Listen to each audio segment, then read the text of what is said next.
Pemirsa, potensi pertumbuhan PT Indonesia Kendaraan Terminal Tbk sangat besar sejalan dengan prospektifnya bisnis bongkar muat di pelabuhan. Kita akan membahas strategi dan prospek bisnis perseroan bersama Investor Relation Indonesia Kendaraan Terminal, Reza Priyambada. Mas Reza, terima kasih banyak sudah hadir. Terima kasih, Mas. Ini kalau kita bicara soal prospek bisnis, pasti semua berharap prospeknya baik gitu. Tapi ada hal-hal tertentu yang kadang-kadang membuat prospek itu menjadi agak sedikit mungkin harus direview ulang dan segala macam, terutama soal pandemi ini. Betul. Nah, apakah ini juga sangat berpengaruh terhadap Indonesia Kendaraan Terminal? Iya, baik, terima kasih, Mas.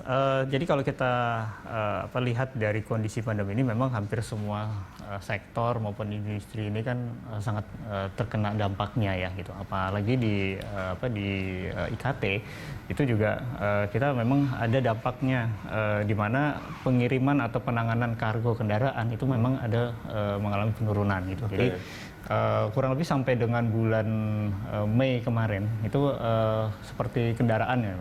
Kendaraan biasanya sampai dengan bulan Mei itu kan kita biasanya menangani secara kumulatif itu hampir sekitar 60 ribuan unit itu ya. Di bulan Mei mestinya. Sampai dengan bulan Mei. Jadi Okay.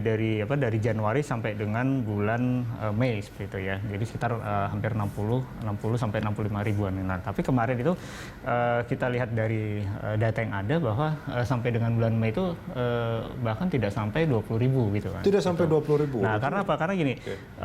mungkin investor atau mungkin pemirsa Berita Satu juga mungkin perlu mengetahui bahwa bisnis yang dilakukan oleh FPCC ini kan sangat tergantung dengan bisnis otomotif, ya, tergantung juga dengan bisnis alat berat itu. Jadi ketika pengiriman alat berat maupun pengiriman kendaraan yang masuk ke dalam IPCC ini berkurang, maka jumlah kargo kendaraan yang ditangani oleh IPCC juga akan berkurang gitu. Artinya jumlah kargo yang ditumpuk atau yang ditampung di lapangan IPCC juga berkurang. Ini akhirnya membuat secara kinerja keuangan maupun operasional itu memang mengalami penurunan. Nah, makanya mengantisipasi hal seperti ini, arahan dari direksi kami, kita coba untuk lebih membuka pangsa pasar yang lebih luas gitu. Nah, kalau sebelumnya kan FPCC mungkin banyak juga pemirsa Berita Satu yang mengatakan bahwa FPCC merupakan perusahaan yang dedicated car terminal. Artinya terminal kendaraan yang berdedikasi, hanya semua kendaraan ditangani oleh FPCC. Nah, ini direksi mencoba untuk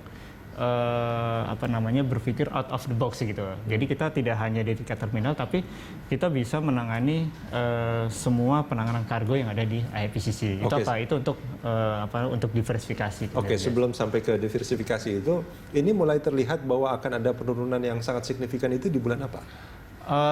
Semenjak mulai diberlakukannya PSBB sih, Mas, gitu kan. Berarti Jadi sekitar bulan April Mei Okay. ini mulai terasa ya gitu. Bahkan Juni mungkin kita perkirakan masih akan terjadi penurunan. Karena apa? Okay. Karena dari industri utamanya otomotif dan alat berat ini kan memang masih cenderung mengurangi produksinya gitu. Nah, kita harapkan di semester kedua ini paling tidak di bulan Agustus atau September ini produksi kendaraan, produksi manufaktur maupun alat berat ini sudah mulai mengalami peningkatan, sehingga jumlah kargo kendaraan yang akan ditangani di IPCC itu juga mulai normal kembali. Ini kalau kita bicara soal kargo kendaraan yang ditangani, ini bukan hanya ekspor impor saja artinya. Artinya yang dilintas di dalam negeri Domestik juga itu. juga, betul. Nah, itu yang paling besar dari mana? Apakah selama ini dari ekspor impor atau dari domestik? Kalau kita lihat dari chart pendapatan, memang hampir sekitar 60-70% itu pendapatan IPCC itu memang berasal dari kegiatan di terminal internasional. Jadi kita ada dua terminal ya, Mas. Ada terminal internasional dan juga terminal domestik. Kalau terminal internasional itu untuk penanganan ekspor impor kendaraan. Sementara kalau terminal domestik itu untuk penanganan domestik, misalkan ke terminal Panjang, ke terminal di Makassar, Pontianak dan sebagainya. Nah, hampir sebagian besar itu ada di terminal internasional. Kenapa lebih banyak pendapatan dari terminal internasional? Karena secara tarif penanganan jauh lebih besar di terminal internasional. Nah, ini yang ketika ekspor impor mengalami penurunan, apalagi tujuan ekspor kita misalkan di Filipina kemarin kan sekitar 2 sampai dengan 3 bulan itu kan cenderung mengalami lockdown di sana kan gitu. Sehingga ya tidak ada aktivitas pengiriman kan gitu. Nah, ini yang akhirnya berimbas juga ke produksi sini. Nah, itu yang paling menurun saat ini apakah dari ekspor impor itu atau yang dari domestik? Lebih banyak dari ekspor impor itu sih. Ekspor impor, oke.